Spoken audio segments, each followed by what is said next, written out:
মির্জা আব্বাস ও পাটোয়ারির আসনের ভোট পুনর্গণনা নিয়ে যে তথ্য দিল নির্বাচন কমিশন। সংসদেই যাচ্ছেন নাসিরউদ্দিন পাটোয়ারি। এবং সবশেষে দেখবেন ভোট গণনায় কারচুপি হয়েছে। জামায়াত আমিরের কঠোর বার্তা, রাজপথে নামছে ১১ দলীয় জোট, যে বার্তা দিলেন সেনাপ্রধান। এতক্ষণ শুনছিলেন সংবাদ শিরোনাম, এখন থাকছে বিস্তারিত।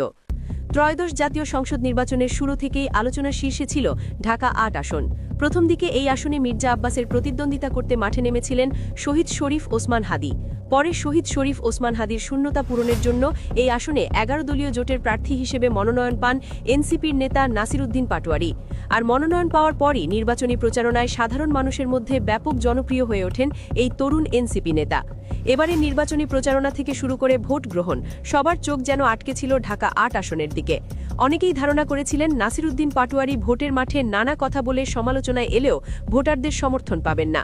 কিন্তু ভোটের দিনই সবার সে ধারণা পাল্টে যায়। প্রথম দিকে ভোট গণনায় দেখা যায় বেশ কিছু কেন্দ্রে মির্জা আব্বাসের চেয়েও অনেক গুণ ভোটে এগিয়ে রয়েছেন নাসিরউদ্দিন পাটোয়ারি। শুরুর দিকে এমন ফলাফল দেখে সাধারণ মানুষের আগ্রহ আরও বেড়ে যায়। সোশ্যাল মিডিয়ায় দেখা যায় শুধু নাসিরউদ্দিন পাটোয়ারিকে নিয়ে অসংখ্য মানুষ পোস্ট দিচ্ছেন। তবে সব কেন্দ্রের ফলাফল হাতে না আসায় কেউ কাউকে বিজয়ী ঘোষণা করতে পারছিলেন না। এমন পরিস্থিতিতে অনেকেই হয়তো ভেবেছিলেন যে পাটোয়ারির কাছেই হয়তো পরাজিত হতে চলেছেন মির্জা আব্বাস। আর সেই কারণেই ভোট গ্রহণ শেষ হতেই আসনটির ভোট গণনা নিয়ে তীব্র উত্তেজনা ছড়িয়ে পড়ে বিএনপির প্রার্থী মির্জা আব্বাস ও জাতীয় নাগরিক পার্টি এনসিপি এর প্রার্থী নাসিরউদ্দিন পাটোয়ারির সমর্থকদের মধ্যে। তাই উভয় প্রার্থী রিটার্নিং কর্মকর্তার সঙ্গে দেখা করে পাল্টাপাল্টি অভিযোগ জানান। তাদের দুজনের পক্ষে বিপক্ষে বিভিন্ন জনমত দেখা গিয়েছিল সামাজিক যোগাযোগ মাধ্যমগুলোতেও। যদিও শেষ পর্যন্ত বেসরকারিভাবে মির্জা আব্বাসকে জয়ী ঘোষণা করা হয়, আর তাতে আসনটির ভোট পুনর্গণনার দাবি তোলে এনসিপি। ফলে সবাই অপেক্ষায় ছিল এবার বোধহয় ঘুরতে চলেছে পাশার ডান। তবে সাধারণ মানুষের সে আশা হয়তো আর পূরণ হবে না। শুক্রবার রাতে এ আসনের ভোট পুনর্গণনা নিয়ে নির্বাচন কমিশনার আব্দুর রহমান মাসুদ জানিয়েছেন, ভোট পুনর্গণনার সুযোগ নেই, আর তাতে হতাশ হয়েছেন ভোট পুনর্গণনায় আগ্রহী বহু মানুষ। হিসাবটা মিলছে না। মাত্র ৩ থেকে ৪ হাজার ভোটের ব্যবধানে হেরে গেছেন জুলাই বিপ্লবের অগ্নিকণ্ঠ নাসিরউদ্দিন পাটোয়ারি। আপাতদৃষ্টিতে মনে হচ্ছে গল্প এখানেই শেষ, কিন্তু ব্রেকিং নিউজ হলো নাসিরউদ্দিন পাটোয়ারি ঠিকই সংসদে যাচ্ছেন। হ্যাঁ, আপনি ঠিকই শুনেছেন। মির্জা আব্বাস তাকে ভোটের মাঠে হারালেও সংসদের বার্জা থেকে তাকে আটকাতে পারেননি। কারণ নির্বাচনে শুধু এমপি নির্বাচনই হয়নি, হয়েছে সেই ঐতিহাসিক গণভোট নির্বাচন।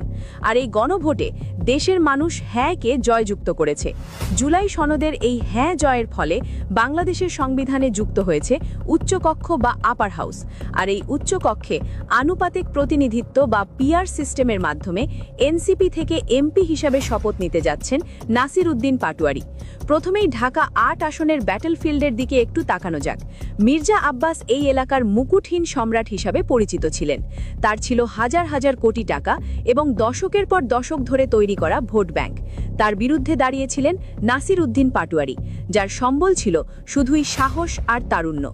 বিশ্লেষকরা ভেবেছিলেন আব্বাস অন্তত ২০ থেকে ৩০ হাজার ভোটের ব্যবধানে জিতে যাবেন।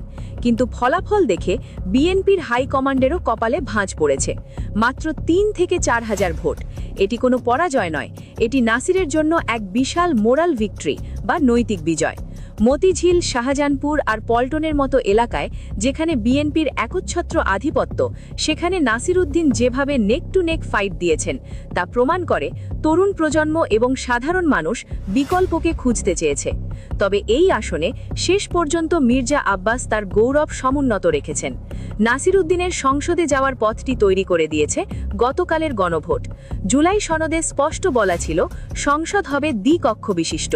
নিম্নকক্ষে থাকবে ৩০০ আসন এবং উচ্চকক্ষে থাকবে ১০০ আসন। নিম্নকক্ষে সরাসরি ভোটে জিততে হয়, যা পেশি শক্তি আর টাকার খেলা। কিন্তু উচ্চকক্ষের সদস্য নির্বাচিত হয় রাজনৈতিক দলগুলোর প্রাপ্ত মোট ভোটের অনুপাতে। অর্থাৎ সারা দেশে এনসিপি যদি ৫% ভোট পেয়ে থাকে, তাহলে এই মোট ১০০ আসনের মধ্যে এনসিপির ৫ জন যাবে উচ্চকক্ষে। এই অনুপাতের ভিত্তিতে এবার এনসিপি উচ্চকক্ষে বেশ কয়েকটি আসন পেতে যাচ্ছে। আর এনসিপির শীর্ষ নেতা এবং জুলাই বিপ্লবের আইকন হিসাবে নাসিরউদ্দিন পাটোয়ারি সেই তালিকায় ১ নম্বরে আছেন। সুতরাং নিম্নকক্ষে থাকবেন মির্জা আব্বাস, কিন্তু উচ্চকক্ষে থাকতে যাচ্ছেন নাসিরউদ্দিন পাটোয়ারি। অর্থাৎ বাংলাদেশের মানুষ আবারও নাসিরউদ্দিন পাটোয়ারির বজ্রকণ্ঠ শুনতে যাচ্ছে। উচ্চকক্ষ মূলত আইন পর্যালোচনার ভূমিকা পালন করবে।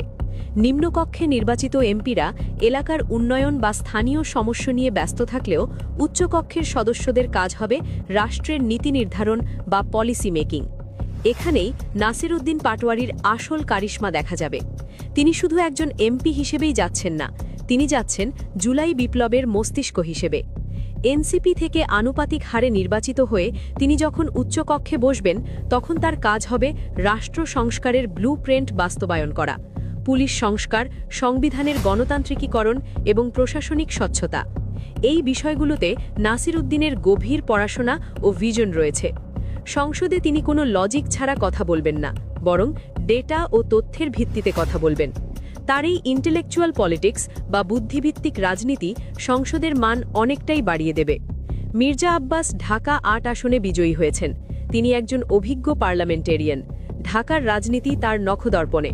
অন্যদিকে নাসিরউদ্দিন পাটোয়ারি নতুন প্রজন্মের প্রতিনিধি, যার রক্তে আছে পরিবর্তনের স্পৃহা। একই এলাকার এই দুই নেতা, একজন নিম্নকক্ষে এবং একজন উচ্চকক্ষে থাকার ফলে সংসদে এক চমৎকার ফিউশন তৈরি হবে।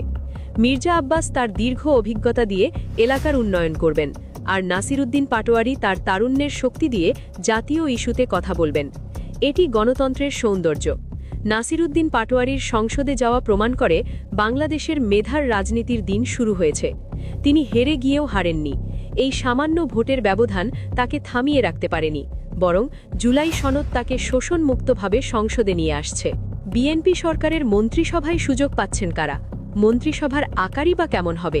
এটা নিয়েই এখন কৌতূহল বিএনপির অন্দরমহল থেকে সাধারণ মানুষের মাঝেও। ত্রয়োদশ জাতীয় সংসদ নির্বাচনে নিরঙ্কুশ সংখ্যাগরিষ্ঠতা নিয়ে সরকার গঠনের দ্বারপ্রান্তে বিএনপি। দলটির বিভিন্ন সূত্র এবং অভ্যন্তরের কানাকানিতে ধীরে ধীরে স্পষ্ট হচ্ছে কাদের গাড়িতে উঠতে যাচ্ছে রাষ্ট্রীয় পতাকা। নতুন বাংলাদেশের প্রধানমন্ত্রী হচ্ছেন তারেক রহমান, এটা সবারই জানা। প্রথমবার সংসদ নির্বাচনে অংশ নিয়ে বিজয়ী হয়ে সরাসরি প্রধানমন্ত্রী হচ্ছেন তিনি। গণভোটে হ্যাঁ বিজয়ী হওয়ায় উচ্চকক্ষ এবং রাষ্ট্রপতি নির্বাচনের ক্ষেত্রে রয়েছে জটিল সব সমীকরণ।